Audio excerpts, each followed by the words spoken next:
Scotland, land of misty Highlands, ancient castles and legends that refuse to die. But beneath the tourist postcards and Highland games lies something far stranger, something older, something that modern science still can't explain. Hidden in Scotland's rugged landscape are mysteries so profound, so utterly baffling, that they challenge everything we think we know about the past. Stone circles that seem to defy physics, ancient chambers that shouldn't exist, carvings that don't match any known civilization, and structures so precise, so impossibly old, that they make you wonder who really built them and why. Welcome to Baffling Tales. I'm your host, and today we're diving deep into Scotland's most perplexing ancient enigmas, the kind that keep archaeologists awake at night and make historians question their textbooks.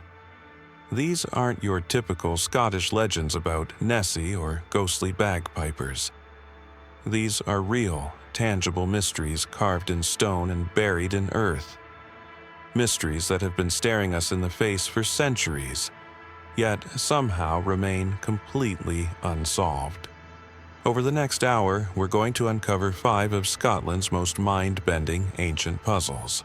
From the Orkney Islands to the Scottish borders, from prehistoric monuments that seem to bend the laws of nature, to underground chambers that shouldn't exist according to our current understanding of ancient technology. And here's what makes this even more incredible. These aren't isolated curiosities. They're connected by patterns so strange, so mathematically precise, that some researchers believe they're part of a vast network we've barely begun to understand. But before we dive into the mystery, let me tell you something that's going to change how you see ancient Scotland forever. Last year, a team of archaeologists using ground-penetrating radar discovered something beneath the Scottish Highlands that officially doesn't exist. Something so massive, so geometrically perfect, that it's being kept quiet while they figure out what the hell it actually is. And that's just the beginning. The Ring of Brodgar. Standing stones that sing in the wind. On the windswept Orkney Islands, where the North Sea crashes against ancient shores and the sky seems to stretch forever, there's a stone circle that defies every attempt to explain it. The Ring of Brodgar. 27 massive stones, some over 15 feet tall, arranged in a perfect circle that's been standing for over 4,000 years. But here's where it gets strange. This isn't just another pretty stone circle. It's an acoustic anomaly that modern science still can't fully explain. When the wind hits these stones at just the right angle, they produce sounds. Not random noise, but distinct tones, almost like a massive stone organ. Local researchers have recorded frequencies that seem to match mathematical ratios found in ancient music theory. But here's the kicker. The stones are positioned so precisely that they create these sounds only during specific weather conditions and only at certain times of year. How did Bronze Age people, supposedly armed with nothing but stone tools and basic mathematics, create an acoustic instrument this sophisticated? Dr. Sarah Mitchell, an acoustics expert from Edinburgh University, spent 3 years studying the phenomenon. Her findings were quietly published in a specialized journal that most people will never read. According to her research, the Ring of Brodgar demonstrates an understanding of sound engineering that we didn't think existed until the Renaissance. The stones aren't just randomly placed. They're positioned according to complex mathematical principles that create harmonic resonances across the entire circle. But it gets stranger. Ground-penetrating radar has revealed that beneath the visible stones lies a network of underground chambers and passages. Not natural caves, but deliberately constructed spaces that seem to amplify and direct the acoustic effects above ground. The chambers are connected by narrow tunnels that run in perfectly straight lines, some extending for over a mile beneath the Orkney landscape. The precision is surgical. The engineering is impossible for the time period. And then there's the alignment issue. The Ring of Brodgar isn't just acoustically sophisticated, it's astronomically precise. The circle is positioned so that during the winter solstice, the rising sun passes through a gap between two specific stones, casting a shadow that points directly toward another stone circle miles away. But that's just one alignment. Researchers have identified over 20 different astronomical alignments built into the structure. Solar events, lunar cycles, even alignments with star patterns that wouldn't be visible again for thousands of years. Who were these people? How did they possess knowledge of acoustics, engineering, and astronomy that rivals our modern understanding? And why did they go to such extraordinary lengths to encode this knowledge in stone? Local legend offers one explanation, though it's one that makes archaeologists uncomfortable. According to Orkney, folklore passed down through generations of islanders, the Ring of Brodgar wasn't built by humans at all. It was built by the Finn folk, supernatural beings who lived beneath the sea and possessed knowledge far beyond mortal understanding. The stories describe how these beings would emerge from the ocean during certain celestial events, their hands glowing with strange light as they shaped stone with nothing but touch. Modern researchers dismiss these tales as primitive mythology, but the oral traditions contain details that are eerily accurate. Descriptions of the acoustic effects, mentions of the underground chambers, even references to the specific astronomical alignments. What do Bronze Age storytellers know about features that we've only recently discovered with advanced technology? The mystery deepens when we realize that Brodgar isn't alone. Across Scotland, there are dozens of stone circles with similar acoustic properties and underground features. They form a network, a web of ancient sites connected by straight lines called ley lines that stretch across the Scottish landscape with mathematical precision. Each site seems to have been positioned to communicate with the others, creating a vast information network built from stone and sound. But perhaps the most unsettling discovery came in 2019, when maintenance work near the Ring of Brodgar uncovered something that shouldn't exist. Buried 6 feet beneath the surface, archaeologists found a chamber containing carved stone tablets covered in symbols. Not Pictish symbols or Celtic runes, but something completely unknown. The symbols appear to be mathematical in nature, featuring complex geometric patterns and numerical sequences that follow no known ancient numbering system. Dr. James Crawford, the archaeologist who led the excavation, described the tablets as the most significant discovery in Scottish prehistory. But here's the strange part. The tablets were immediately classified and removed from public view. The official explanation was that they needed specialized preservation treatment. But according to sources within the archaeology community, the real reason was far more disturbing. The mathematical sequences on the tablets, when analyzed by computer, appear to describe astronomical events that won't occur for another 3,000 years. How do you carve predictions about future celestial events into stone? How do you calculate the orbital mechanics of planets and stars with Bronze Age technology? And why would anyone go to the trouble of creating such complex astronomical records if they didn't expect someone to be around to use them? The Ring of Brodgar stands silent on its windswept island, keeping its secrets locked in stone and song. But for those willing to listen, willing to stand in that ancient circle when the wind is right and the stones begin their impossible symphony, there's a message waiting. A message from people who knew things they shouldn't have known, who built things they shouldn't have been able to build, and who left behind a mystery that grows deeper with every attempt to solve it. The Pictish symbol stones. Messages from a vanished civilization. Scattered across the Scottish Highlands like ancient billboards, the Pictish symbol stones have been staring at us for over 1,500 years. At first glance, they look like elaborate medieval artwork, intricate carvings of animals, geometric patterns, and strange symbols that seem almost familiar, like a language you once knew but can't quite remember.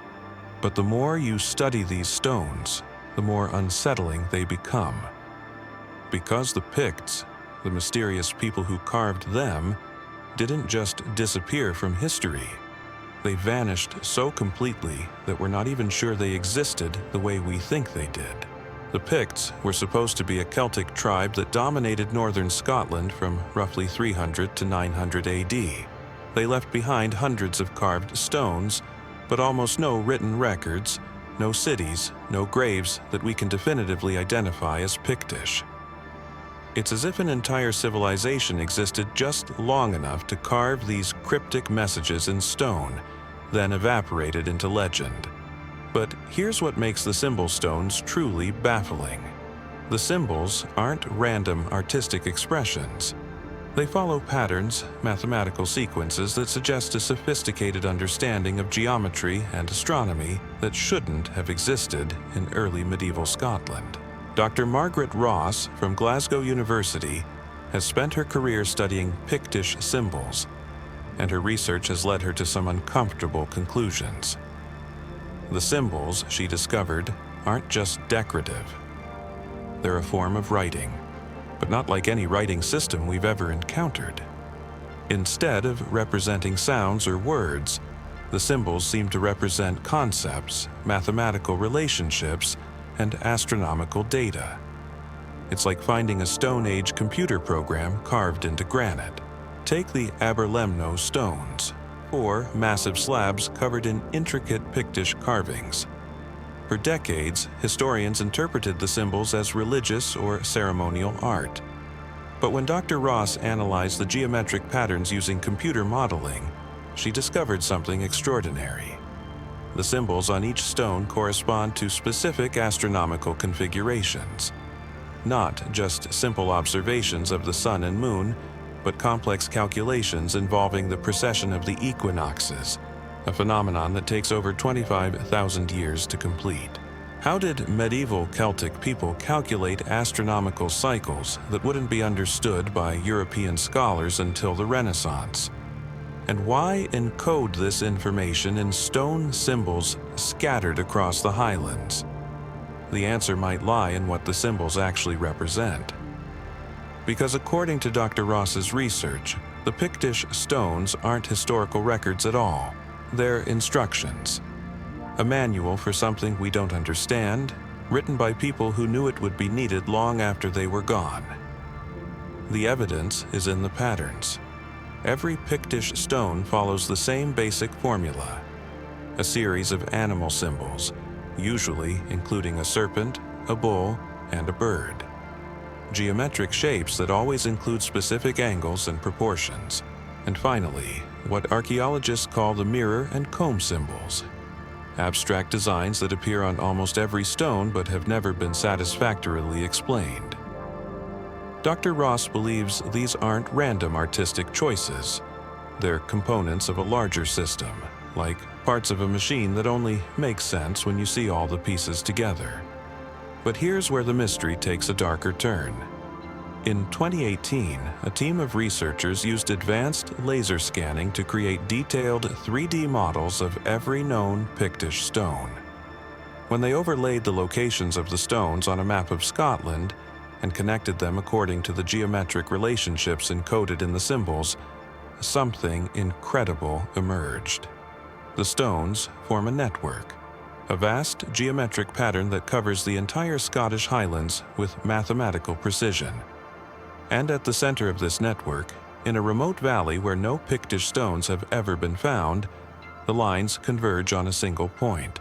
Ground-penetrating radar scans of the convergence point revealed something that officially doesn't exist. Buried 30 feet beneath the highland soil lies a massive stone structure. Not a building or a tomb, but something that looks more like a machine. Perfectly carved chambers connected by passages that follow the same geometric principles encoded in the Pictish symbols. The structure is too large to excavate without massive industrial equipment, and too remote to access without significant funding.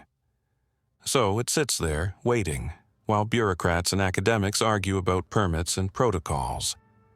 Meanwhile, the Pictish stones continue to reveal their secrets to anyone willing to look beyond the official explanations.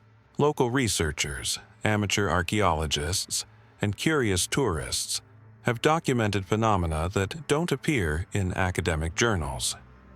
Stones that seem to generate their own magnetic fields, carvings that appear to change depending on the time of day or season, and most unsettling of all, reports of people experiencing vivid dreams or visions after spending time near certain stones.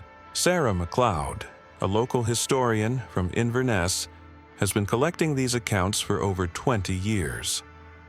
According to her research, the experiences follow consistent patterns. People report seeing the Highland landscape as it was in the past, but not the medieval past that historians associate with the Picts. They see something much older, a time when the stones were new and the people who carved them were still there. But these weren't primitive Celtic warriors. They were something else entirely. Tall, pale figures dressed in materials that looked almost metallic, using tools that seemed to work without any visible power source. The visions always end the same way. The strange figures gather around the stones, their hands glowing with the same light described in Orkney folklore, and begin to carve. But they're not chiseling stone in the traditional sense. The symbols seem to flow from their touch, as if the stone itself was responding to some invisible force, and in the background, always in the background, there's a sound. A low, thrumming vibration that seems to come from deep underground, as if something vast and mechanical was slowly awakening beneath the Highland soil. Are these visions just the product of overactive imaginations, influenced by too many Highland legends and too much whiskey? Or are the Pictish stones somehow preserving memories, storing experiences that can still be accessed by people sensitive enough to receive them? The official answer is clear. But the stones themselves seem to be telling a different story, one that suggests the Picts weren't who we think they were, and Scotland's ancient past is far stranger and more sophisticated than anyone wants to admit. The underground chambers of Scotland, hidden cities beneath the Highlands, deep beneath the rolling hills of Perthshire, where sheep graze peacefully and tourists snap photos of picturesque valleys, lies something that challenges everything we think we know about ancient Scotland. A network of underground chambers so vast, so precisely engineered, that it makes the London Underground look like a child's sandbox project. These aren't natural caves or medieval storage cellars.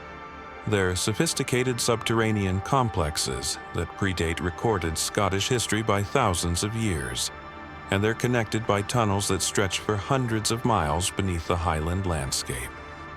The first hint that something extraordinary lay hidden came in 1994, when a farmer near Crieff was expanding his barn foundation. His excavator broke through what he thought was bedrock, revealing a perfectly carved stone chamber 15 feet below ground. The chamber wasn't rough-hewn like typical ancient construction. The walls were smooth, almost polished, with joints so precise that you couldn't slide a knife blade between the stones. But what really caught the attention of archaeologists was the chamber's shape. It was octagonal, with each wall measuring exactly 12 feet, and the ceiling rose to a perfect dome that seemed to defy the engineering capabilities of any known ancient Scottish culture. Dr. Ian McPherson, who led the initial investigation, described the chamber as impossibly sophisticated. The stonework rivaled anything built by the Romans, but radiocarbon dating of organic material found in the chamber suggested it was constructed over 3,000 years ago, long before Roman influence reached Scotland. Even more puzzling, the chamber wasn't isolated. Ground-penetrating radar revealed that it connected to a network of similar chambers and tunnels that extended in multiple directions beneath the surrounding countryside. What they found next changed everything. The tunnels weren't random passages carved by people seeking shelter or storage. They followed perfectly straight lines, ignoring the natural contours of the landscape above. Some tunnels ran for over 50 miles without deviating more than a few inches from their original bearing. The precision was inhuman, as if the builders had access to surveying equipment that wouldn't be invented for millennia. But perhaps most unsettling of all, the tunnels seemed to connect every major ancient site in central Scotland. Stone circles, burial cairns, Pictish symbol stones, all linked by this underground network like stations on a prehistoric railway system. The Scottish Heritage Foundation quietly launched a comprehensive survey of the tunnel system in 1998, using advanced ground-penetrating radar and sonar mapping. What they discovered was so extraordinary that the findings were classified and remain restricted to this day. According to leaked portions of the survey, the underground network extends across virtually the entire Scottish mainland, with major hubs beneath Edinburgh, Glasgow, and Inverness. The system includes chambers large enough to hold thousands of people, underground waterways that follow no known geological patterns, and structures that serve no identifiable purpose but demonstrate engineering principles that weren't supposed to exist in prehistoric Scotland. But the most disturbing discovery came when survey teams attempted to physically explore the deeper sections of the network.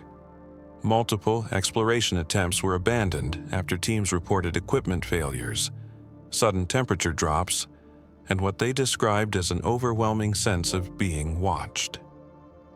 In one incident, a three-man team exploring a tunnel near Stirling lost radio contact for over 6 hours.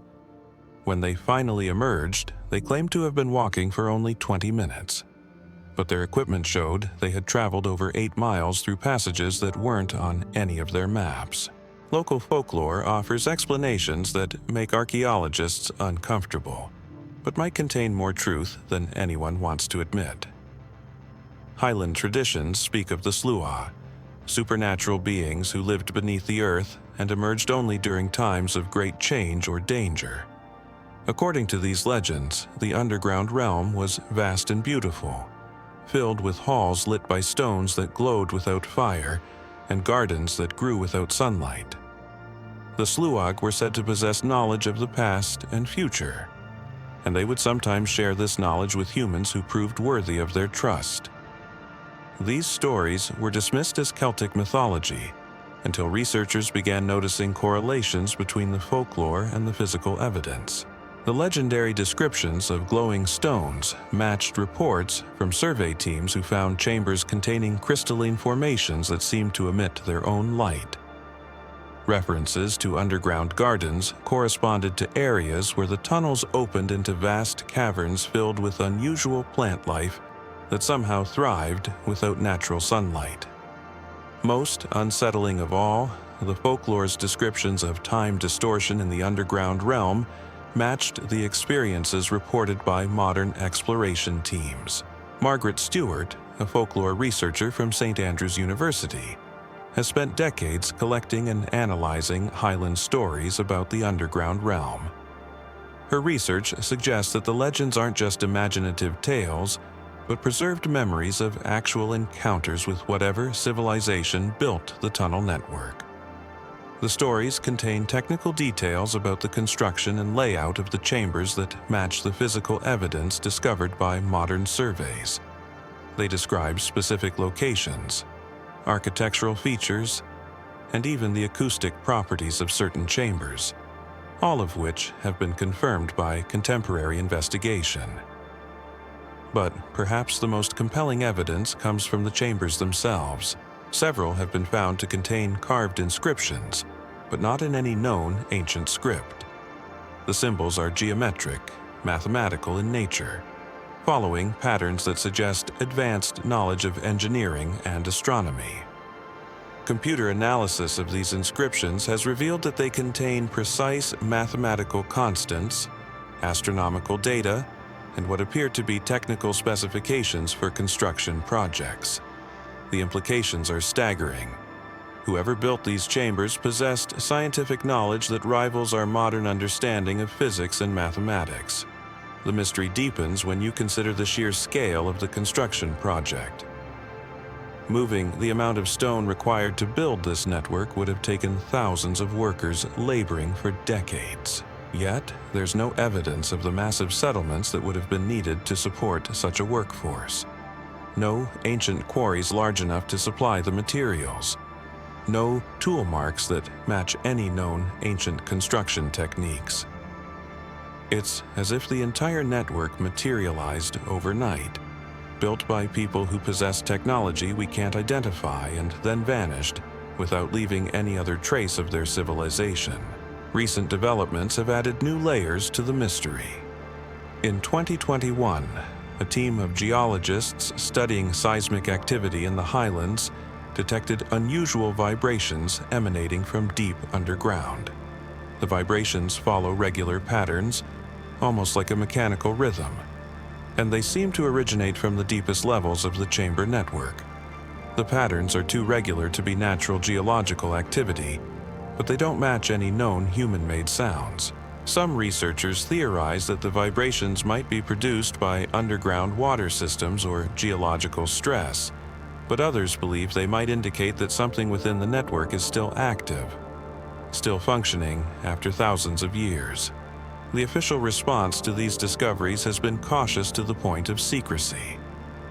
Public access to known chamber entrances has been restricted, ostensibly for safety reasons.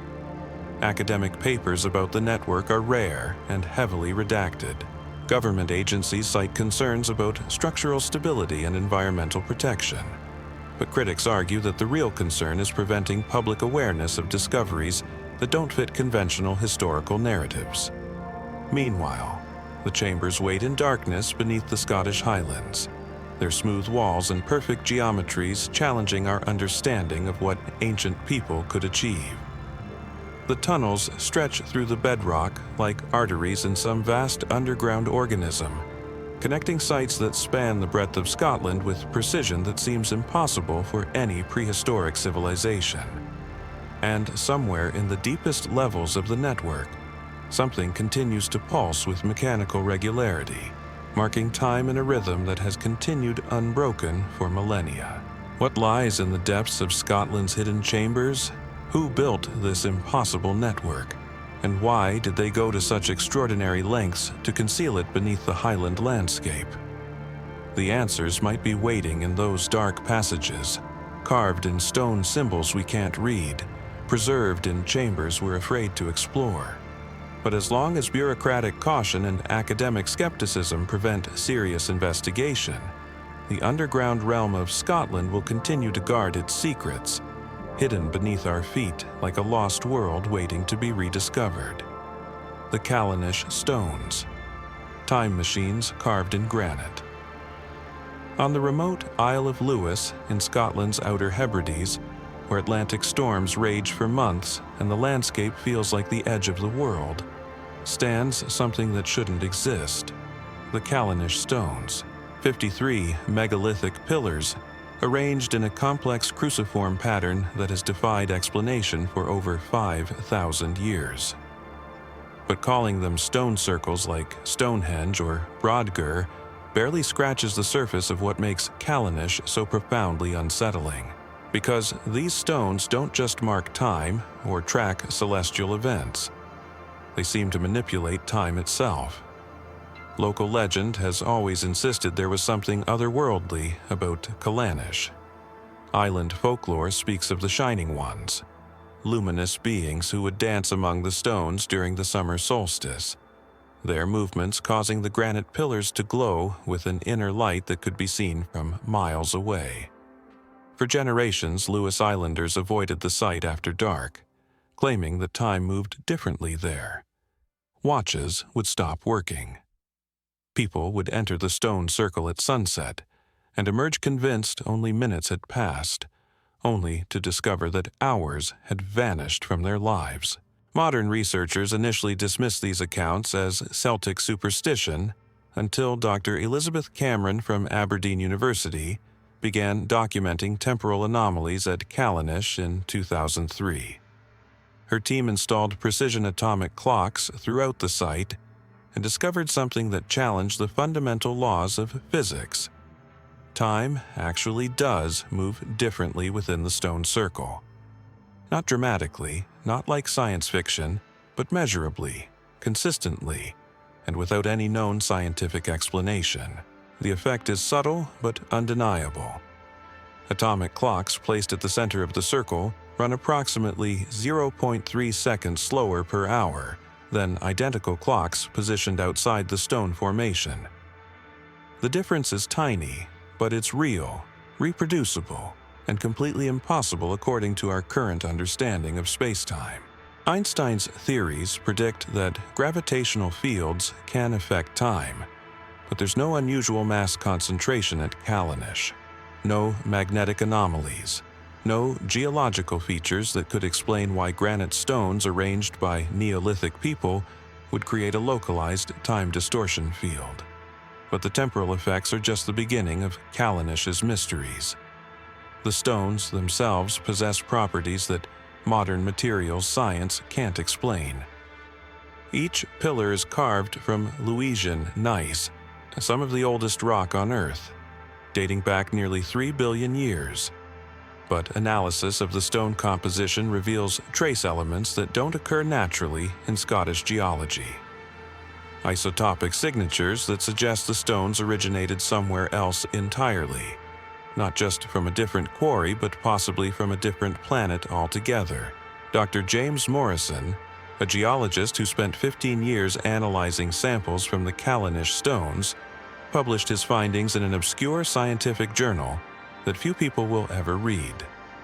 According to his research, the stones contain microscopic crystalline structures that shouldn't exist in terrestrial rock. Crystal formations that appear to have been created under pressure and temperature conditions that don't occur naturally on Earth's surface.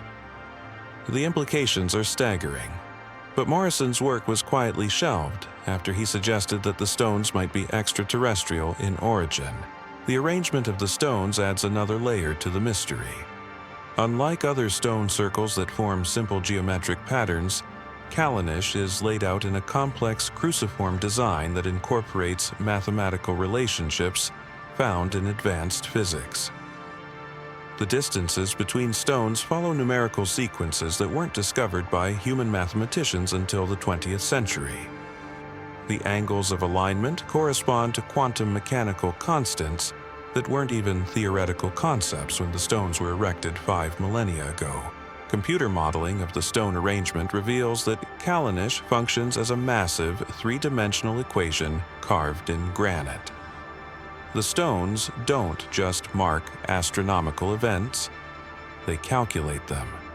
The entire structure appears to be an ancient computer designed to predict celestial mechanics thousands of years into the future. But here's what makes it truly unsettling. The predictions encoded in the stone positions include astronomical events that won't be visible from Earth for another 10,000 years. How do you build a computer that calculates stellar positions millennia before they occur? And why would Neolithic people need such impossibly advanced astronomical predictions? Recent discoveries have added new dimensions to the Callanish enigma. Ground-penetrating radar surveys in 2019 revealed that the visible stones are only the tip of an iceberg. Beneath the surface lies a vast network of buried chambers and passages that extend deep into the bedrock of Lewis.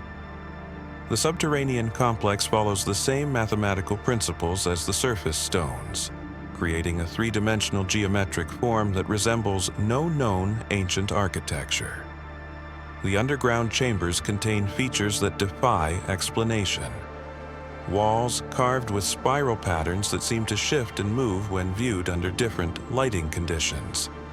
Acoustic properties that amplify whispers into thunderous echoes, while somehow muffling loud noises into silence.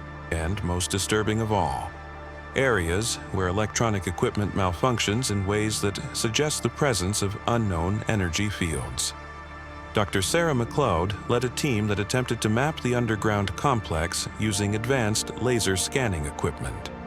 The mission was abandoned after 3 days when team members began experiencing what they described as temporal displacement episodes. Researchers would enter chambers and lose hours of memory, emerging with no recollection of where they had been or what they had encountered. Their equipment recorded data from areas they couldn't remember exploring, including chambers that appeared to be much larger than the known dimensions of the complex. The official explanation for these incidents was equipment malfunction and psychological stress. But the data recovered from the scanning devices tells a different story. The underground chambers extend much farther than initial surveys suggested, connecting to other stone circles throughout the Hebrides through a network of tunnels that follow impossible geometric patterns. Some passages appear to lead to chambers that exist in locations where solid bedrock should make construction impossible. Local islanders have their own theories about what lies beneath Callanish. Traditional Gaelic stories speak of the Tirfo Thoin, the land under the waves, a realm that exists beneath the sea and can be accessed through certain stone circles during specific celestial alignments. According to these legends, time moves differently in the underwater realm, and visitors can spend years there while only hours pass in the surface world. These stories were dismissed as mythology until researchers noticed correlations between the folklore and the physical evidence. The traditional descriptions of time distortion match the measured temporal anomalies at the surface stones. References to underwater chambers correspond to the radar detection of flooded passages in the deepest levels of the complex.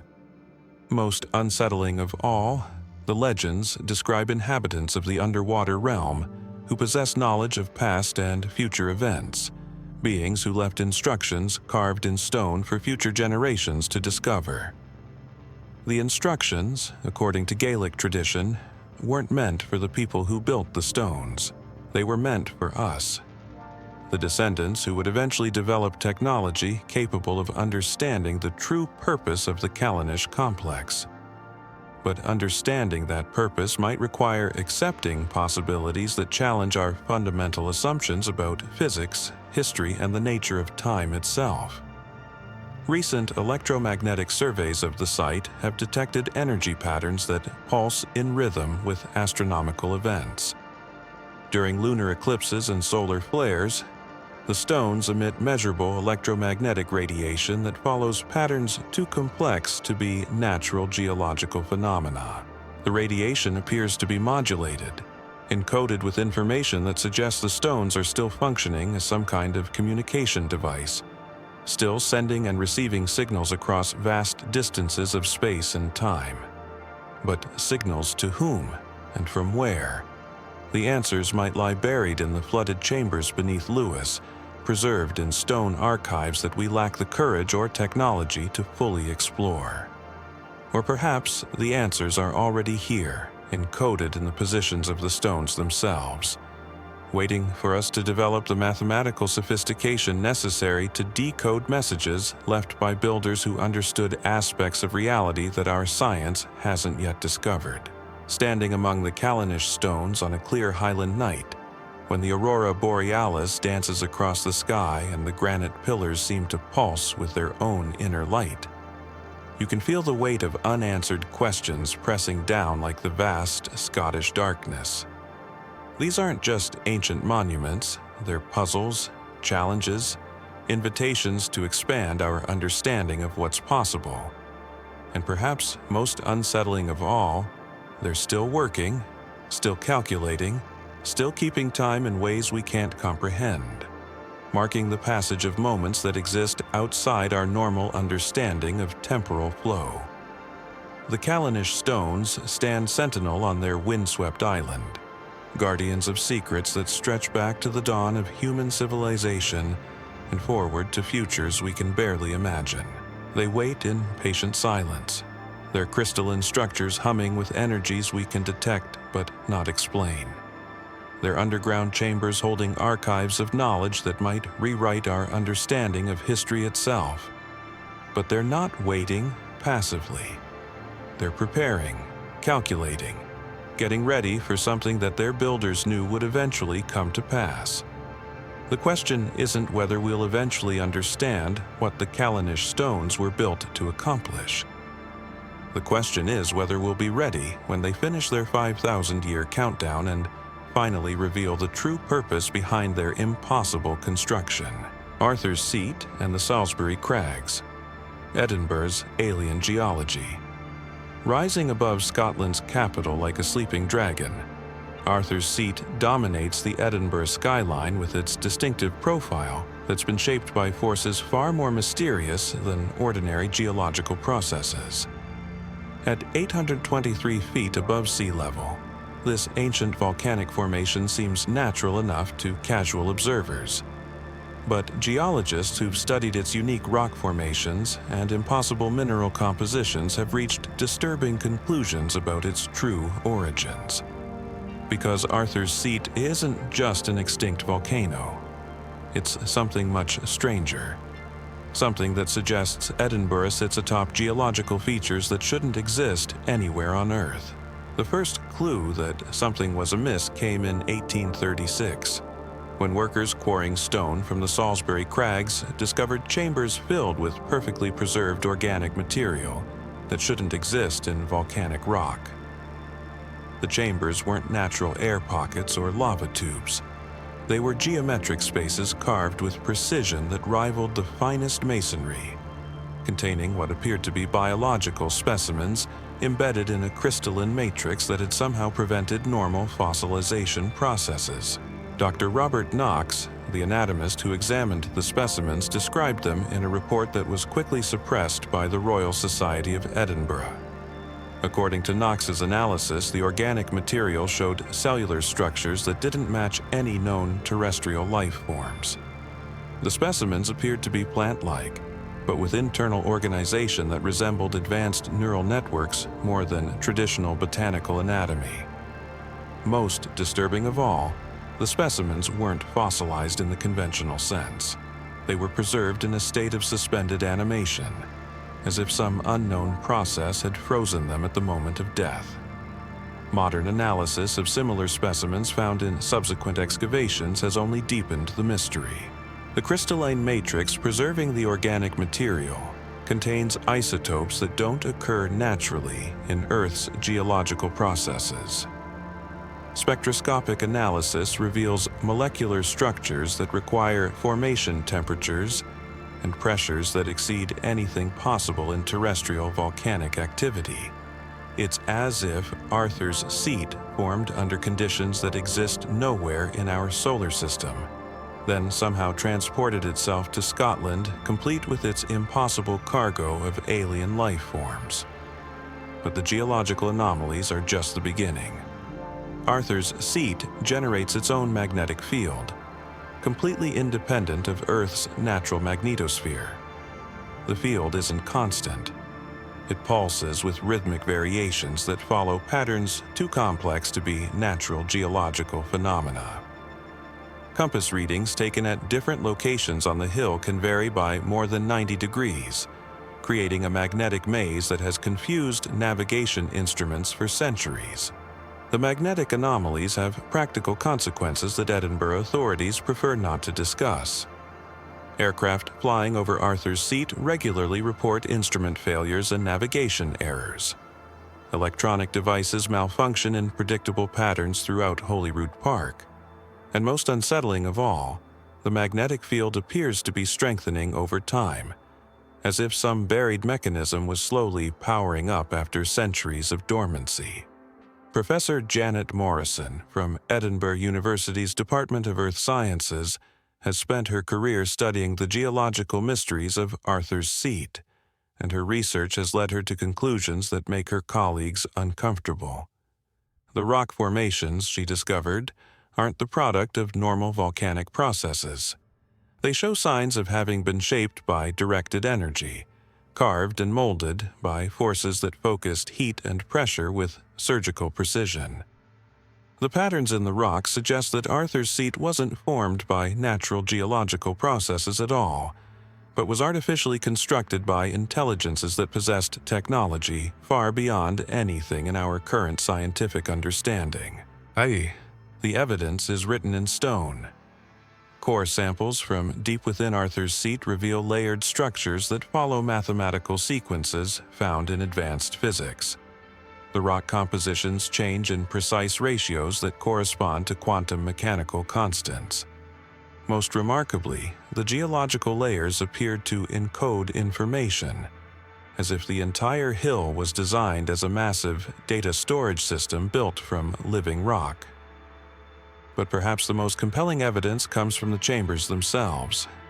Over the past 2 centuries, excavations around Arthur's Seat have uncovered dozens of chambers carved into the bedrock with precision that exceeds anything achieved by known ancient civilizations. These aren't crude caves or simple storage spaces. They're sophisticated architectural complexes featuring ventilation systems, acoustic properties, and structural engineering that rivals modern construction techniques. The chambers are connected by a network of tunnels that follow the same geometric principles found in Scotland's other mysterious underground systems. Ground-penetrating radar has revealed that the tunnel network extends far beyond the visible boundaries of Arthur's Seat, connecting to similar complexes beneath Edinburgh Castle, the Royal Mile, and other significant locations throughout the city. The entire area appears to sit atop a vast subterranean infrastructure that predates recorded Scottish history by millennia. Local Edinburgh folklore has always recognized that Arthur's Seat was somehow different from ordinary geological formations. Traditional stories speak of the hollow hills, supernatural realms that exist beneath certain mountains and can be accessed through hidden entrances that open only during specific celestial events. According to these legends, the hollow hills are inhabited by beings of immense knowledge and power, who occasionally interact with the surface world during times of great change. These stories gained new credibility when researchers began documenting actual experiences of people who claimed to have accessed the underground chambers. Multiple witnesses have reported discovering entrances to tunnel systems that don't appear on any official maps. The descriptions follow consistent patterns: perfectly carved passages leading to chambers filled with an inexplicable light source, walls covered with symbols that seem to shift and change when viewed directly, and most disturbing of all, the presence of something alive and aware moving through the deeper passages. In 2015, a group of urban explorers equipped with professional caving gear attempted to map the tunnel system beneath Arthur's Seat. Their expedition lasted 3 days before being abandoned due to what they described as equipment failures and psychological pressure. According to their reports, the tunnels extend much farther than official surveys suggest, reaching depths that should be impossible given Edinburgh's geological structure. At the deepest levels, the explorers encountered chambers that appeared to be actively maintained, showing no signs of age or decay despite their apparent antiquity. The most unsettling discovery was a chamber containing what appeared to be some kind of control system. Banks of crystalline formations arranged in patterns that resembled circuit boards, responding to touch with pulses of light that seemed to flow through the chamber walls like data through fiber optic cables. When the explorers attempted to document these formations with cameras, the equipment malfunctioned in ways that suggested the presence of intense electromagnetic fields.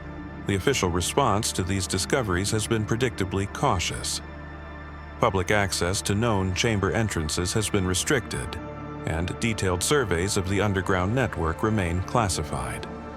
Edinburgh authorities cite safety concerns and environmental protection, but critics argue that the real concern is preventing public awareness of discoveries that challenge conventional understanding of the city's history and geological foundations.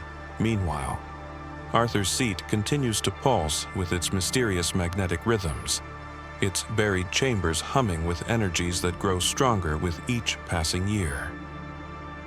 The hill watches over Edinburgh like a sleeping sentinel, its impossible geology hiding secrets that span geological ages and its underground archives preserving knowledge from civilizations that officially never existed.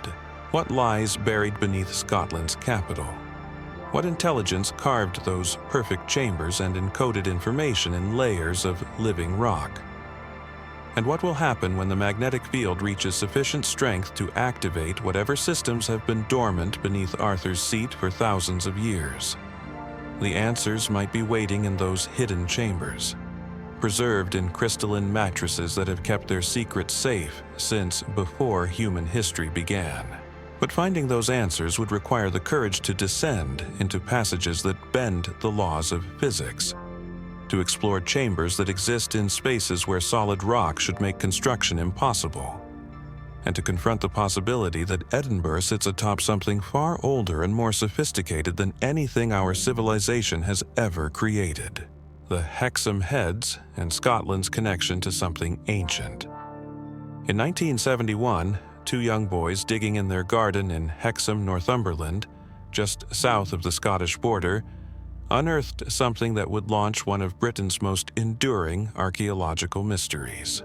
Two carved stone heads, each about the size of a tennis ball, worn smooth by age and weathered by time. The Hexham Heads, as they came to be known, looked Celtic in origin, possibly dating back over 1,000 years. But what happened next suggests these innocent-looking artifacts were connected to something far more sinister, something that stretches deep into Scotland's most remote corners. The Celtic head cult is well documented throughout ancient Britain and Ireland. Stone heads were believed to possess spiritual power, to ward off evil spirits or capture the souls of enemies. But the Hexham Heads were different. From the moment they were discovered, strange things began happening in the house where they were kept. The family reported objects moving on their own, unexplained sounds in the night, and most disturbing of all, sightings of a creature that defied description. A wolf-like beast that walked upright, with eyes that glowed with intelligent malevolence. Dr. Anne Ross, a respected Celtic scholar from Southampton University, agreed to examine the heads in 1972. She was a serious academic, not given fancy. But within 2 flights of supernatural days of bringing the heads into her home, she too began experiencing phenomena that challenged her rational worldview. Footsteps on the stairs when no one was there. Cold spots that moved through rooms like invisible presences. And then, one night she saw it. The creature that locals had begun calling the Hexham Wolf. Standing at the top of her staircase, Dr. Ross encountered something that shouldn't exist. A humanoid figure covered in dark fur, with the head of a wolf and eyes that seemed to burn with ancient intelligence. The creature looked at her with what she described as recognition, as if it knew exactly who she was and why she had the heads.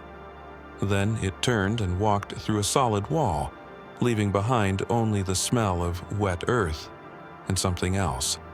Something that reminded her of very old stone. The official explanation was mass hysteria, shared delusion, the power of suggestion affecting people who'd heard the stories. But Dr. Ross was a trained observer, a woman who'd spent her career studying ancient Celtic culture and mythology. Her detailed reports of the encounters were quietly filed away, and the heads themselves disappeared from public view, supposedly returned to the family who'd found them. But according to sources within the archaeological community, the heads were never returned. They were secured in a classified collection, along with dozens of other Celtic artifacts that had demonstrated similar properties. What makes this relevant to our exploration of Scottish mysteries is the pattern that emerges when you map the locations where similar heads have been found. From Northumberland, the trail leads north into the Scottish borders, then up through the lowlands and into the Highlands. Each discovery site is connected to others by straight lines that ignore geographical features, creating a network that spans the length of Britain. And at several key intersection points in this network, researchers have found evidence of underground chambers, stone circles, and other ancient structures that match the sophisticated engineering we've seen throughout Scotland. The Celtic head cult wasn't just about decoration or religious symbolism.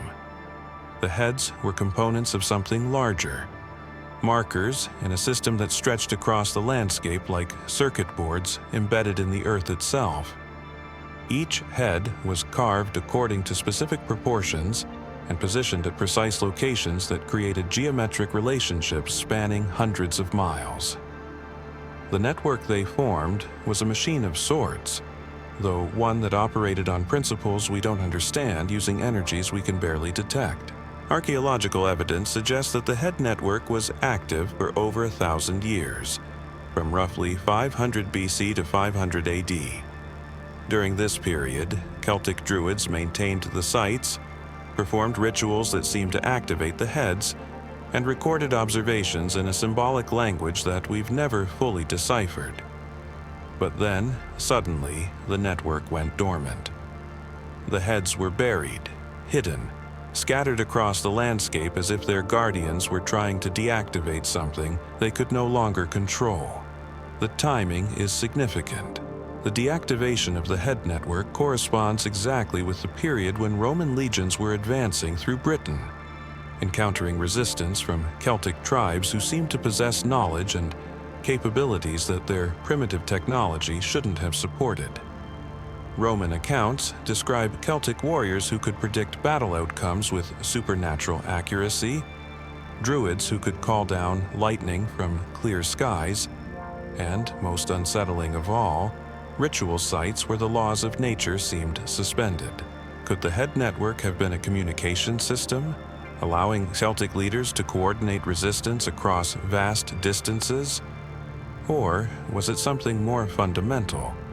A technology that gave ancient Britons access to information and energies that made them dangerous to Roman expansion? The answers might lie in the heads themselves, but accessing those answers would require understanding principles of operation that our current science can't explain. Recent developments have added new urgency to these questions.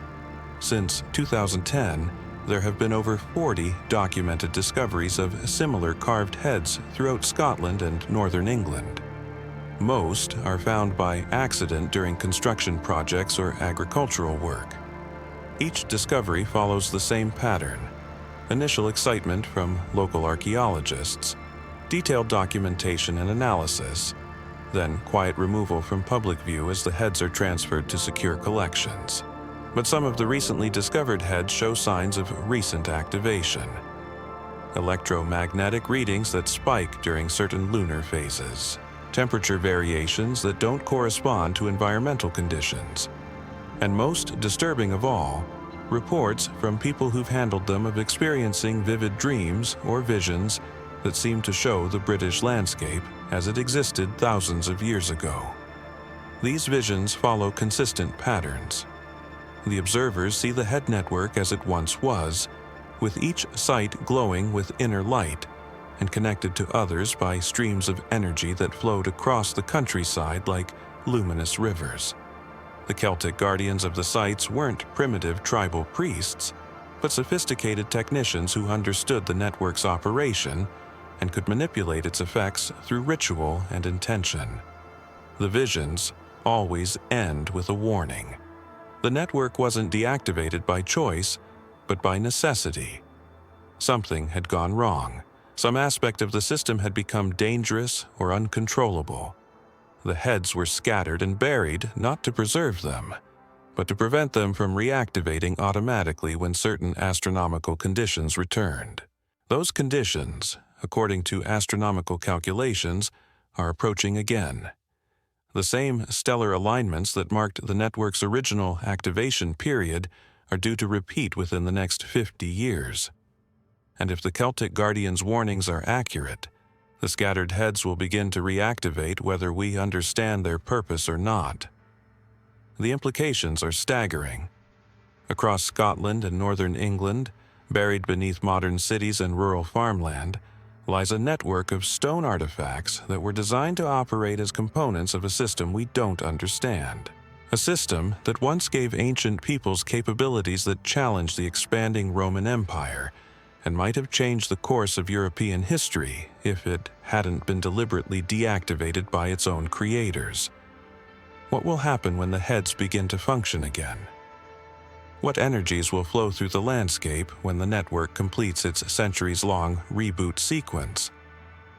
And are we prepared to deal with technologies that were considered too dangerous for use by people who built stone computers and carved time machines from granite?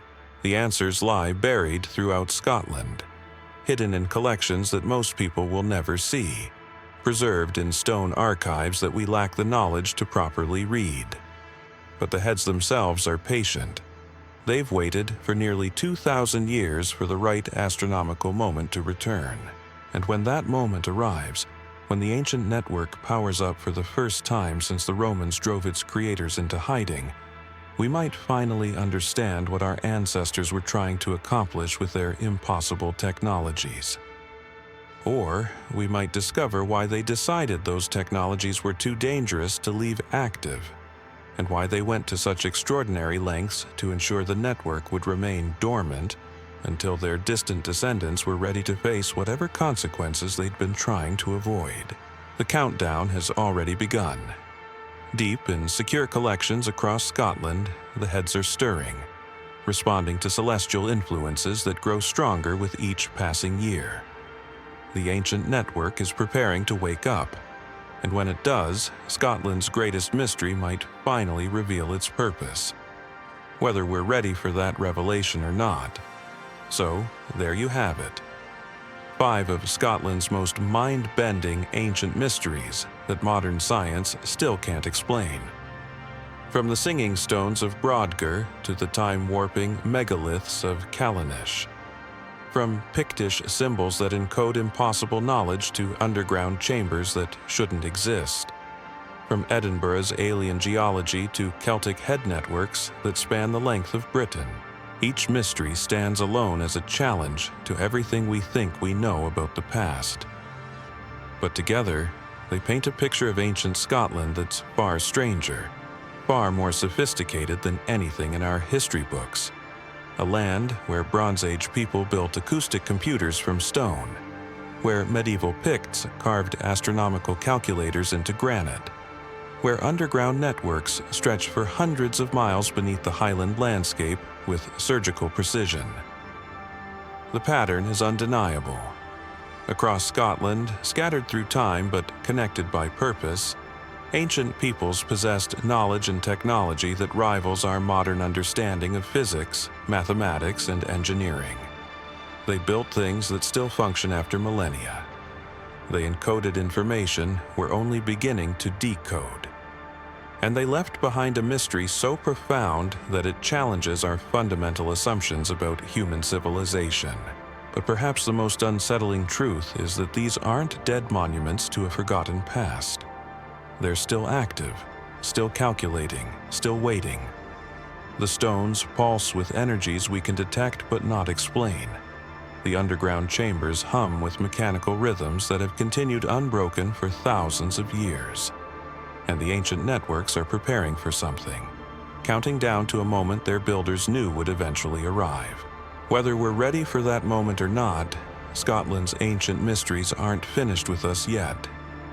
They're still here, still watching, still keeping secrets that might rewrite our understanding of history itself.